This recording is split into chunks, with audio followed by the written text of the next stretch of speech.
أعوذ بالله من الشيطان الرجيم. بسم الله الرحمن الرحيم. ومن أحسن قولا ممن دعا إلى الله وعمل صالحا وقال إنني من المسلمين.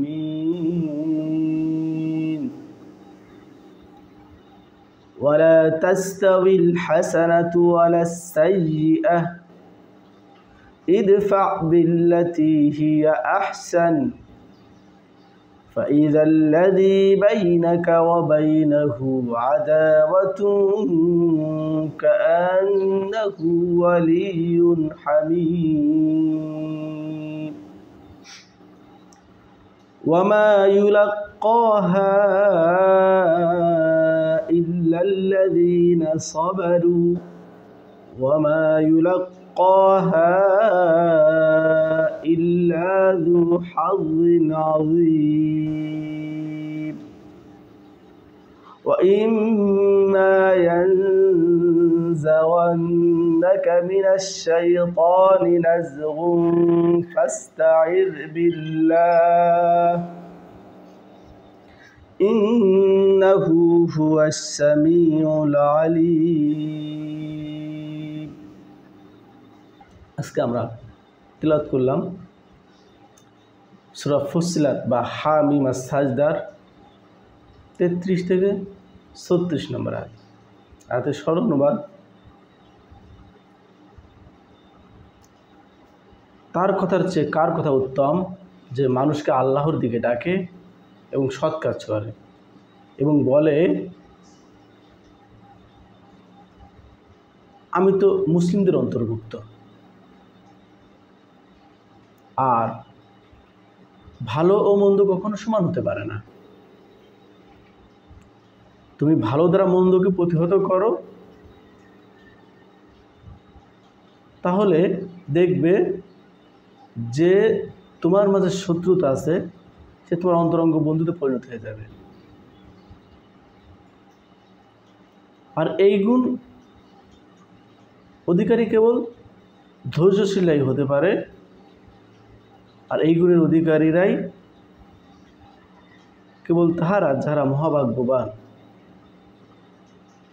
যদি শয়তানের কুমন্ত্রণা তোমাকে প্ররোচিত করে তবে আল্লাহর শরণ লইবে, তিনি তো সর্বশ্রোতা সর্বজ্ঞ, সব কিছু জানেন এবং শোনেন। আয়াতের সরল অনুবাদ: এই আয়াতটি সূরা হামিম আস-সাজদার। আয়াতের মূল যে বিষয়গুলো হলো মানুষকে আল্লাহর দিকে ডাকা হলো সবচেয়ে ভালো কাজ এবং মন্দকে ভালো দ্বারা প্রতিহত করতে হবে, এটা আরেকটা মূল বিষয়। তবে এই মন্দেরকে ভালো দ্বারা প্রতিহত করতে গেলে যে ধৈর্য লাগবে, এই ধৈর্যটা কেবল যারা মহাভাগ্যবান তারাই এটা অর্জন করতে পারে। আর যখন শয়তানের কুমন্ত্রণা আসে তখন আল্লাহর কাছে আশ্রয় চাইতে হবে। এই চারটে হলো মূল বিষয়। এই আয়াত যে সূরা হামিম আস-সাজদা বা সূরা ফুসসিলাতের যদি আমরা শানে নুজুল দেখি তাহলে এরকম আসছে যে আবদ ইবনে হুমায়দ রহমাতুল্লাহ তার মুসনাদ গ্রন্থে বলেন, ইবনে আবু শুআইব বা রহমাতুল্লাহ জাবির ইবনে আবদুল্লাহ হইতে বর্ণিত, তিনি বলেন কুরাইশরা একত্রিত হয়ে পরামর্শ করে যে আমাদের মধ্যে কে কবিতা আবৃত্তি রচনা জাদু ভবিষ্যৎ বলায় কে সর্বাপেক্ষা শ্রেষ্ঠ বা ভালো অভিজ্ঞ, আমরা তাহাকে লইয়া মুহাম্মদ সাল্লাল্লাহু আলাইহি সাল্লামের নিকট যাইব, যে ব্যক্তি আমাদের মধ্যে ঐক্যে ফাটল ধরাচ্ছে, আমাদের সংহতি নষ্ট করছে, আমাদের ধর্মের দোষ ত্রুটি ধরছে। সকলে এক বাক্যে এর উত্তরে উতবা ইবনে রাবিয়া কথা বলল যে উতবা ইবনে রাবিয়া ছাড়া কেহ নেই এ বিষয়ে শ্রেষ্ঠ। সকলে উতবা ইবনে রাবিয়াকে নির্বাচিত করে এবং তাকে যাওয়ার জন্য বাধ্য করে এবং তিনি বাধ্য হন রাসূল সাল্লাল্লাহু আলাইহি ওয়াসাল্লামের কাছে যাওয়ার জন্য। উতবা ইবনে রাবিয়া হযরত মুহাম্মদ সাল্লাল্লাহু আলাইহি ওয়াসাল্লামকে যে বলেন, হে মুহাম্মদ, বলো তুমি ভালো না তোমার পিতা আব্দুল্লাহ ভালো, বা তুমি রাসূলুল্লাহ সাল্লাল্লাহু আলাইহি ওয়াসাল্লাম কোনো কথার উত্তর দেন না, চুপ থাকেন। এরপর আবার জিজ্ঞেস করেন, তুমি ভালো না তোমার দাদা আব্দুল মুত্তালিব ভালো? তখনও তিনি নীরবতা অবলম্বন করেন, কারণ সকলের কাছে তার বাবা তার দাদা সকলের কাছে প্রিয় এবং আইডল মনে করে সবাই, কারণ তারা যেভাবে বেড়ে ওঠে, বাবা মা তাদেরকে শিক্ষা দেয়, দাদা দাদি বা দাদার কাছ থেকে তারা একটা যে শিক্ষাগুলো পায় এটা তারা সকলেই ভালোবাসে। এই জন্য তাকে উইক করার জন্য, তাকে দুর্বল করার জন্য বাবা এবং দাদার কথা তুলে ধরে। আল্লাহ রাসূল সাল্লাল্লাহু আলাইহি ওয়াসাল্লাম এখানে চুপ থাকেন। অতঃপর সে বলিতে থাকে যে তুমি যদি তোমার পিতা ও দাদা অপেক্ষা তোমাকে ভালো মনে করো, তাহলে তুমি ভালো করে জানো, অর্থাৎ বলা যায় তুমি যদি তোমার দাদা এবং পিতাকে নিজের চেয়ে ভালো মনে হয়, তাহলে তোমার দাদা ও পিতা তো আমাদের সাথে এই মূর্তি পূজা করতো, অথচ তুমি ওই সকল উপাস্যদিগকের ত্রুটি অন্বেষণ করো, এগুলো দোষ ত্রুটি ধরে বেড়াও, এরকম বলতে থাকে। আর তুমি যদি উহাদিগের অপেক্ষা নিজেকে ভালো মনে করে থাকো, তাহলে আমাদিগকে বলো, তোমার কথা শোনার জন্য আমরা প্রস্তুত আছি। খোদার কসম, পৃথিবীর কোনো লোক তোমার চাইতে নিজ কওমের এত বেশি ক্ষতি করে না। অর্থাৎ মুহাম্মদ সাল্লাল্লাহু আলাইহি ওয়াসাল্লামকে বলছে যে পৃথিবীর কোনো লোকই তোমার চাইতে নিজ কওমের এত বেশি ক্ষতি করে নাই। এই কথাগুলো উতবা ইবনে রাবিয়া বলছেন। তুমি আমাদিগের মধ্যে ঐক্যে ফাটল ধরাচ্ছ, ধর্মের দোষ ত্রুটি ধরছো, বদনাম করছো। এরপরে তিনি এসব বলেন যে তোমার যে কাজগুলো করছে এর মধ্যে আমাদের নিজেদের বিরুদ্ধে ঐক্যে ফাটলের কারণে পরস্পরের তরবারি লয়ে একে অপরের বিরুদ্ধে আমরা যুদ্ধ করার মতো পরিস্থিতিতে পড়ে সৃষ্টি হচ্ছে। তুমি আমাদেরকে ধ্বংস করার দুরভিসন্ধিতে লিপ্ত আছো, তো আমরা এরকম করলে তো আমরা ধ্বংস হয়ে যাব। এরপরে উতবা ইবনে রাবিয়া যেটা কুরাইশা তাকে যে প্রস্তাবটা দিয়েছিল, সেই প্রস্তাবটা রাসূলুল্লাহ সাল্লাল্লাহু আলাইহি ওয়াসাল্লামকে তুলে ধরেন যে শোনো, তোমার যদি অঢেল সম্পদের লালসা থাকে তবে আমাদের বলো, আমরা সবাই মিলে তোমাকে এমন ধন সম্পদ দিব যে আরবের সর্বাপেক্ষা ধনী ব্যক্তি তুমি পরিণত হয়ে যাবে। একটা অফার হলো তোমাদের ধন সম্পদের লোভ থাকে। দ্বিতীয়টা বলে যে তোমার যদি স্ত্রী সম্ভোগের বাসনা থাকে, আরবের সুন্দরী যে মেয়েটি তোমার পছন্দ সেই মেয়েটির সাথে তোমাকে বিবাহ দিব, এমনই সর্বাপেক্ষা 10টি নারীকে তোমার সহিত বিবাহ দিব। দুটো অফার করে। অন্যান্য রেওয়ায়াতে আসছে যে এরপরে রাসূলুল্লাহ সাল্লাল্লাহু আলাইহি ওয়াসাল্লামকে আরেকটা অফার করেন যে তোমার যদি মানসিক সমস্যা থাকে বা জিন ভূতে ধরেছে এরকম মনে করো, তাহলে আমাদেরকে জানাও, তোমাকে ভালো যে কবিরাজ আছে এই কবিরাজ দেখাবো। এরকম অফার পর্যন্ত করে। আল্লাহ রাসূল সাল্লাল্লাহু আলাইহি ওয়াসাল্লাম উত্তম চরিত্রের অধিকারী ছিলেন, তিনি চুপ ছিলেন। এরপরে যখন সে কথা শেষ করে যখন আর কি ক্লান্ত হলেন, তখন আল্লাহ রাসূল সাল্লাল্লাহু আলাইহি ওয়াসাল্লাম বললেন, আপনার কথা কি শেষ? তখন সে বলল হ্যাঁ। তখন আল্লাহ রাসূল সাল্লাল্লাহু আলাইহি ওয়াসাল্লাম ফুসসিলাতের শুরু থেকে শুরু করেন। বিসমিল্লাহির রহমানির রহিম, হামিম, তানজিলুম মিনার রহমানির রহিম, কিতাবুন ফুসসিলাত আয়াতুহু কুরআনান আরাবিয়্যান লিকাওমিন ইয়ালামুন। এভাবে আয়াতগুলো পড়তে পড়তে যখন 14 নম্বর আয়াত আছে এই সূরার ভিতরে, সে আয়াতটা পড়েন যে فإن أعرضوا فقل أنذرتكم صاعقة مثل صاعقة عاد وثمود। অর্থাৎ এই আয়াতের অর্থ হলো যে এরপরও তারা মুখ ফিরিয়ে নেয়, তাদেরকে বলো আমি তোমাদেরকে সেই শাস্তির কথা স্মরণ করে দিচ্ছি যে শাস্তি, ভয়ানক শাস্তি আদ এবং সামুদকে দেওয়া হয়েছিল। আমরা জানি যে আদ এবং সামুদ জাতিকে আল্লাহ তাআলা ধ্বংস করেছিলেন।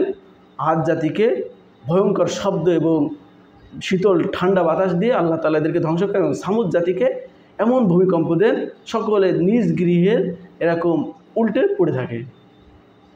এরকম ভয়ানক শাস্তি দিয়ে এই দুটো জাতিকে আল্লাহ তাআলা ধ্বংস করে দেন।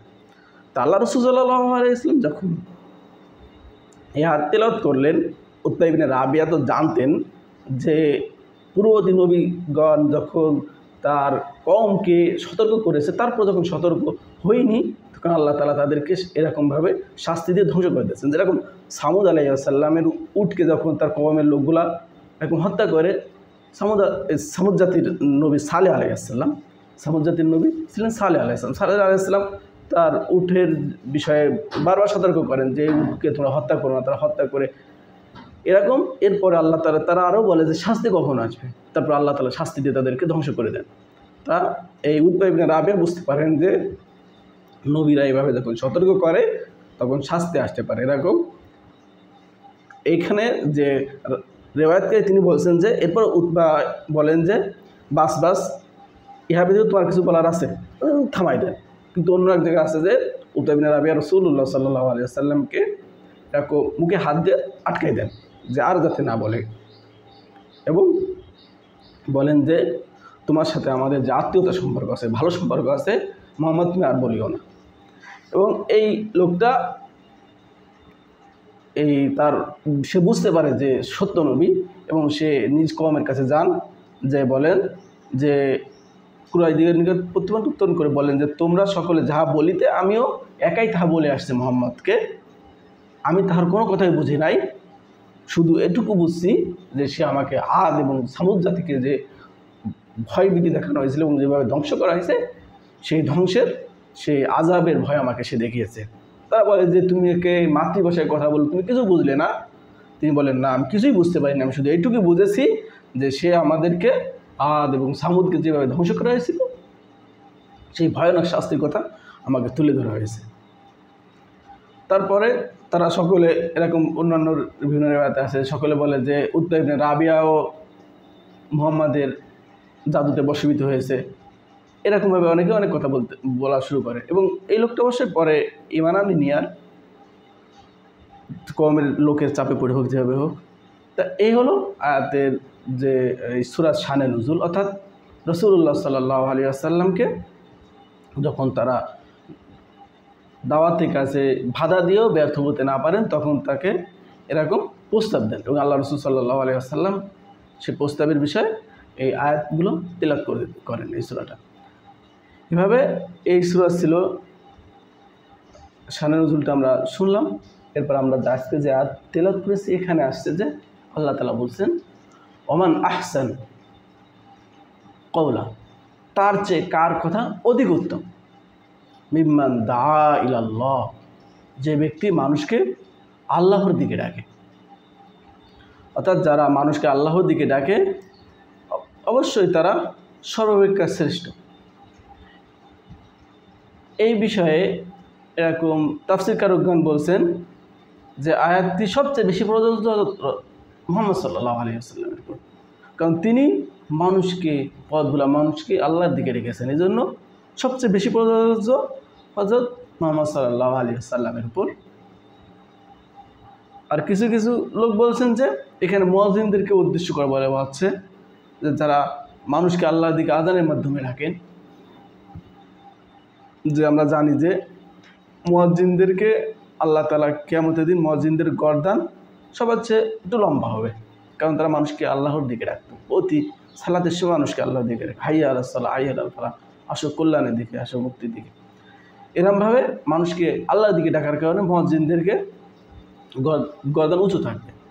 তবে এখানে বেশিরভাগ আর কি মুফাসসিরগণের মতামত হলো এটা সকল মানুষের জন্যই খাস, যে যারা মানুষকে আল্লাহর দিকে ডাকে সকল মানুষই এর অন্তর্ভুক্ত।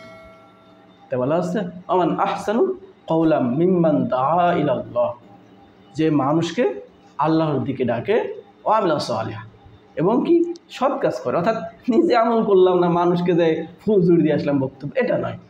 নিজে আমল করতে হবে এবং মানুষকে ডাকতে হবে, আল্লাহর দিকে ডাকতে হবে। যেরকম আমরা সূরা সফের ভিতরে দেখেছি, সাব্বাহা লিল্লাহি মা ফিস সামাওয়াতি ওয়া মা ফিল আরদ ওয়া হুয়াল আজিজুল হাকীম ইয়া আইয়ুহাল্লাযীনা আমানু লিমা তাকুলুনা মা লা তাফআলুন। হে ইমানদারগণ, তোমরা যা করো না তা কেন বলো? কাবুরা মাকতান ইনদাল্লাহ আন তাকুলু মা লা তাফআলুন। আল্লাহ তাআলার কাছে এটা খুবই অপছন্দ যা নিজে করো না মানুষকে বলে বেড়াও। অবশ্যই এটা ছিল আর কি জিহাদের আয়াত পরবর্তী, যেটা বলা হচ্ছে যে সাহাবায়ে কেরামগণ এরকম আলোচনা করছেন যে আল্লাহ তাআলার কাছে সবচেয়ে কী প্রিয় আমল, যেটা সবচেয়ে পছন্দনীয় আমল, সেটা আমাদেরকে বললে আমরা করতাম। তখন এই কথাটা আসে যে নিজে যা করো না তা বলিও না। এরপর বলে ইন্নাল্লাহা ইউহিব্বুল্লাযীনা ইয়াকাতিলুনা ফী সাবিলিহি সাফফা কান্নাহুম বুনিয়ানুম মারসুস। আল্লাহর কাছে সবচেয়ে প্রিয় তাহারা যাহারা আল্লাহর রাস্তায় যুদ্ধ করে, কান্নাহুম বুনিয়ানুম মারসুস, যেন সীসা ঢালা প্রাচীরের ন্যায় দৃঢ়ভাবে। তো এখানে সেটা বলা হচ্ছে যে আমিলা সালিহা, এবং সৎ কাজ করে। অর্থাৎ খালি মানুষকে আল্লাহর দিকে ডাকা না, সৎ কাজও করবে, নিজে আমল করবে এবং অপরকে দাওয়াত দিবে, সেটাই বলা হচ্ছে ওয়াকালা ইন্নানী মিনাল মুসলিমিন। আর নিজেকে পরিচয় দিবে মুসলমান হিসেবে। আমরা এখন অনেকে দেখা যাচ্ছে দাওয়াতি কাজ করি কিন্তু দলের পরিচয় দেয়, এটা নয়। আমরা মুসলমান, এই মুসলমানের পরিচয় দেওয়া।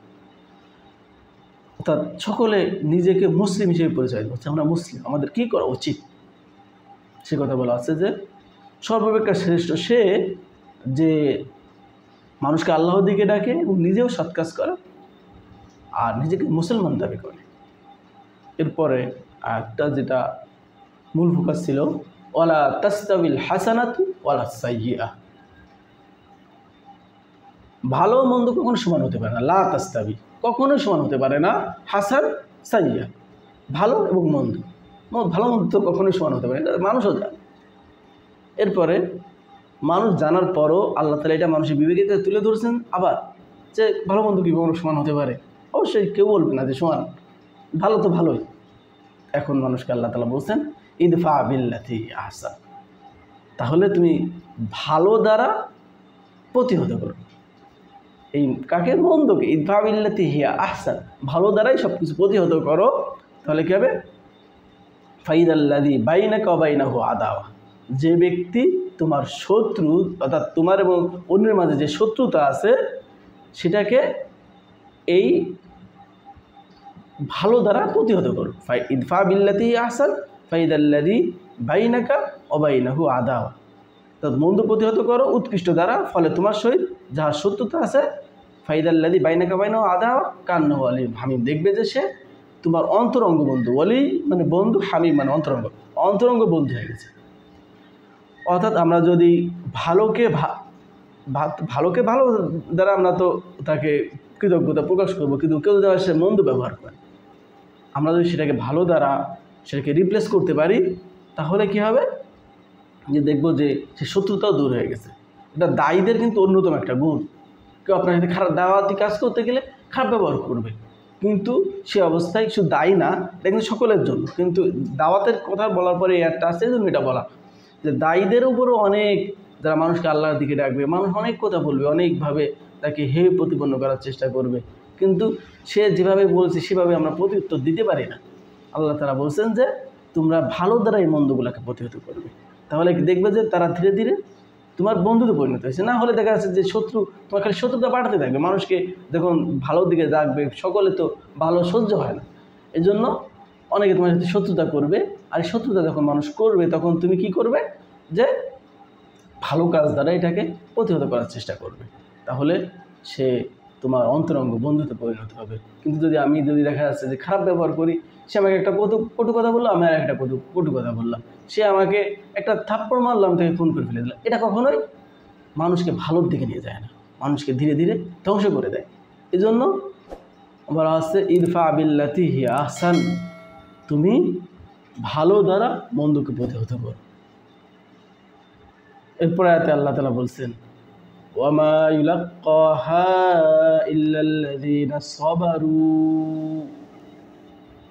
আর এই গুণের অধিকারী কেবল তাহারাই যারা ধৈর্যশীল। অর্থাৎ ভালো দ্বারা মন্দকে প্রতিহত করতে সকলে পারে না। একটা কটু কথা বললো, সেটা আপনার শুনে আগে হজম করতে হবে, এরপরে তাকে ভালো ব্যবহার দেখাতে হবে। কেউ আপনাকে একটা গালি দিল, আপনি সেটাকে শুনে চুপ থাকলেন এবং বললেন যে ভাই ভুলটা আমার হয়েছে। এটা কিন্তু মুখে বলা, কথা বলার সময়, বয়ানে বলা, বক্তব্য দিয়ে অনেক সহজ, বাস্তবতা খুবই তিক্ত। আপনাকে যখন মানুষ কোনো একটা কুজা দিবে, কষ্ট দিবে, তার বিপরীতে আপনার একটা ভালো ব্যবহার করে আসা খুবই কষ্টকর। যেন আল্লাহ তাআলা বলছেন এই গুণের অধিকারী তাহারাই হতে পারে যারা ধৈর্যশীল। ওমা ইউলাক্কাহা ইল্লা যু হাযিন আযীম, খালি ধৈর্যশীল নয়, যারা মহাভাগ্যবান তাহারাই এই গুণের অধিকারী। অর্থাৎ যারা এই গুণটা পেয়েছে, ধৈর্য দ্বারা, ভালো কাজ দ্বারা মন্দকে প্রতিহত করতে পারে, এটা খুবই একটা দারুণ গুণ। এই জন্য কী করতে হবে, আমাদের এই গুণটা অর্জন করার চেষ্টা করতে হবে। যে কেউ আমাদের খারাপ ব্যবহার করলো, আমি সেটা ধৈর্য ধরে তার সাথে ভালো ব্যবহার করলাম, তাহলে দেখা যাবে যে এই লোকগুলো ধীরে ধীরে আমার বন্ধুতে পরিণত হয়েছে, আমার শত্রু থাকবে না। কারণ সংক্ষিপ্ত আমাদের জীবন, ক্ষণিকের জিন্দেগি। আমরা যদি গড়াইও দেখি ৬০-৭০ বছরের জিন্দেগি, আমার মানুষের সাথে শত্রুতা করে কী লাভ? আজ আছি তো কাল নাই। আজ আমার সাথে এই লোকের সাথে দেখা হয়, এই লোকের সাথে কথা হয়, একসাথে থাকি, এই জন্য শত্রুতা আছে। আমি আরেক এলাকায় চলে যাই, আমার সাথে এই লোকের কথাও হবে না। এই জন্য আমরা মানুষের সাথে কেন শত্রুতা করবো? এই জন্য সবসময় আমরা চেষ্টা করব যে সকল মুসলিম ভাই বা সকলের সাথে আমরা, সকল মানুষের সাথে আমরা ভালো ব্যবহার করব। সকলে যে কষ্ট আমাকে দিক, আমি সেটাকে ধৈর্য ধরবো, ভালো দ্বারা প্রতিহত করার চেষ্টা করব। এই প্রতিদিন আল্লাহ তাআলা আপনাকে আমাকে দিবেন। এই জন্য আমরা সবসময় মন্দকে ভালো দ্বারা প্রতিহত করার চেষ্টা করব। আর এরপর আল্লাহ তাআলা বলছেন এর মাঝেও মাঝে মাঝে শয়তান এসে ধোঁকা দিতে পারে। ওয়াইম্মা ইয়ানজাগান্নাকা মিনাশ শাইতানি নাজ, তোমাকে মাঝে মাঝে দেখবে, এরপরেও দেখবে যে শয়তানের কুমন্ত্রণা তোকে পরিচিত করবে। এর একখান দেশে তুই একখান দিতে পারিস না, একখান গালি। এরকম মাঝে মাঝে শয়তানও মানুষকে ধরে যে সে দেশে আমিও তো ভালো কথা বলছি, উচিত কথা, আমাদের সমাজ যেটা বলে উচিত কথা বলে দিয়েছি, আমাকে একখান বলছে, আমি তার পাল্টা উচিত কথা মেরে দিয়েছি। না, এটা হলো শয়তানের কুমন্ত্রণা, শয়তানের প্ররোচনা। যদি তোমাদেরকে এরকম শয়তানের কুমন্ত্রণা প্ররোচিত করে, ফাস্তাইয বিল্লাহ, আল্লাহর কাছে তোমরা আশ্রয় চাইবে। এখানে জিন শয়তানের কথা বলা হচ্ছে যে জিন শয়তান যদি তোমাদেরকে ধোঁকা দিতে থাকে, তখন তোমরা আল্লাহর কাছে আশ্রয় চাইবে। তবে আউযুবিল্লাহি মিনাশ শাইতানির রাজিম, আউযুবিল্লাহ, আল্লাহ তোমার কাছে আশ্রয় চাই বিতাড়িত শয়তান থেকে। তো বলা হচ্ছে ইন্নাহু হুয়াস সামিউল আলিম, তুমি যে বলছো এটা আল্লাহ তাআলা শোনেন এবং জানেন। আল্লাহ তাআলা কথা বলছে, তুমি যে তার কাছে আশ্রয় চাচ্ছ, এটা কিন্তু আল্লাহ তাআলা শুনছে। আল্লাহ সর্বশ্রোতা এবং সব কিছু জানেন। অর্থাৎ তুমি তার কাছে আশ্রয় চাইলে তোমাকে অবশ্যই সে আশ্রয় দেবে। এই জন্য সবসময় যখন রাগ হয়, ক্রোধ হয়, বা আপনি এরকম মন্দ দ্বারা প্রতিহত করার চিন্তা আসে, তখন সবসময় আল্লাহর কাছে আশ্রয় চাই। আউযুবিল্লাহি মিনাশ শাইতানির রাজিম, হে আল্লাহ, তুমি আমাকে এই বিতাড়িত শয়তান থেকে তোমার কাছে আশ্রয় চাইতেছি। এই খারাপ চিন্তা, এই খারাপ ধারণা থেকে তুমি আমাকে রক্ষা করো। কারণ দেখা যাচ্ছে আমাদের এই স্বল্প সময়ে পরের সাথে শত্রুতা করতে আমার যে সময়টুকু নষ্ট হবে, এই সময়টুকু যদি আমি আমার কল্যাণের ব্যয় করি, আমার জীবনটা আরও সুন্দর হবে, আমি আরও সাফল্য অর্জন করতে পারবো। এই জন্য আমি সফলতা অর্জনের জন্য মানুষের পিছনে শত্রুতা করলে এটাকে আমাকে ধ্বংসের ডেকে আনবে। এই জন্য এটা খুবই খারাপ একটা গুণ, মানুষকে পিছনে শত্রুতা করা। এই জন্য সবসময় যে আপনাকে শত্রুতা করুক, খারাপ ব্যবহার করুক, তাকে ভালো ব্যবহার দিয়ে আপনি এটা প্রতিহত করবেন। যেমন আমরা দেখেছি যে লোকেগুলা আল্লাহ রাসূল সাল্লাল্লাহু আলাইহি ওয়াসাল্লামকে মক্কায় থাকতে দেয়নি, যাদের কারণে আল্লাহ রাসূল সাল্লাল্লাহু আলাইহি ওয়াসাল্লাম জন্মভূমি ত্যাগ করে সেই সুদূর মদিনায় হিজরত করেন, সেখানেও থাকতে দেয়নি, সেখানেও অনেক ঝামেলা করেছে। সেই লোকগুলোকে আল্লাহ রাসূল সাল্লাল্লাহু আলাইহি ওয়াসাল্লাম ক্ষমা করে দিয়েছে। এর ফলেই তো মক্কা বিজয় হয় এবং মক্কার লোকগুলো ইসলামের একদম ছায়াতলে, শীতল ছায়াতলে, ইসলামের মহান ছায়াতলে তারা আসতে পারে। এই জন্য মানুষকে ক্ষমা করা, মানুষের সাথে ভালো ব্যবহার করা, এটা খুবই একটা মহান গুণ, যেগুলো আল্লাহ রাসূল সাল্লাল্লাহু আলাইহি ওয়াসাল্লাম আমাদের সামনে রেখে গিয়েছেন। এই জন্য আজকের যে আলোচনা ছিল, এই আলোচনার মূল সারমর্ম হলো ভালো দ্বারা মন্দকে প্রতিহত করা। কেউ সাথে খারাপ ব্যবহার করলেও তার সাথে খারাপ ব্যবহার না করা, ভালো দিয়ে সেটাকে ধীরে ধীরে রিকভারি করার চেষ্টা করা। এটা হলো 1 নম্বর শিক্ষা। দ্বিতীয়টা হলো নিজে সৎ আমল করা এবং অন্যকেও আল্লাহর দিকে ডাকা, আর নিজেকে মুসলিম পরিচয় দেওয়া। অর্থাৎ নিজেকে মুসলিম পরিচয় দিয়ে নিজে সৎ আমল করা এবং অন্যকে সৎ কাজ করার নির্দেশ দেওয়া, দাওয়াত দেওয়া আর কি, যেটা বলা হয়। এটা হলো 2টা গেল। আর এর আনুষঙ্গিক ছিল যে যখন শয়তান ধোঁকা দিয়ে ভালো কাজ করা, অর্থাৎ মন্দকে ভালো দ্বারা প্রতিহত করতে, তখন কি আল্লাহর কাছে আশ্রয় চাওয়া। আল্লাহ তাআলা আমাদেরকে যে কথাগুলো বললাম, এই কথাগুলোর উপর আমল করার তৌফিক দান করেন। সুবহানাকাল্লাহুম্মা ওয়া বিহামদিকা আশহাদু আল্লা ইলাহা ইল্লা আনতা আস্তাগফিরুকা ওয়া আতুবু ইলাইক।